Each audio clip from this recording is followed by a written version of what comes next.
Men bir qo'shqimni o'qib berajak edim sizlere.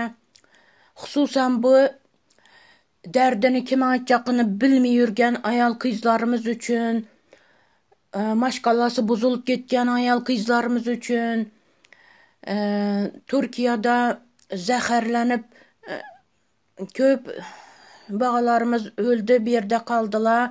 Turkiyada kimsesi yo'q mezarlığında qaldılar. Ota-analari derdini kim aytacağını bilmedi, ziyoratine gelip bilmedi. Ana shu uchun o'qib berajak bir she'rim bor qizlar. Nidan agoh etdi bebaho dunyo, turmush tashvishlari horitdimi yo, rashklar u ginalar qaritdimi yo, nechun ko'zingizda tur savollar, sizga nima bo'ldi ayollar?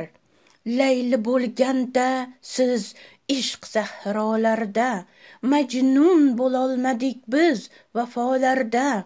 Qalbingiz qolsa-da g'am jafolarda, sobit turoldingiz post xayollar.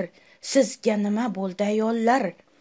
Nega deb so'rasak o'zim dedingiz, o'zi shunaqaroq ko'zim dedingiz, bizga bersin sabr to'zim dedingiz, aytmadingiz nedan minglar malollar.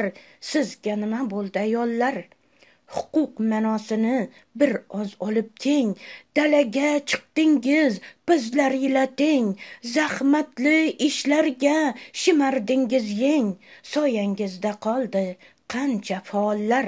Sizga nima bo'ldi ayollar? Bolalar qoshida mehringiz iyib, doima yonida allani qiyib, sursangiz bo'lmasmi nurli xayollar? Sizga nima bo'ldi ayollar?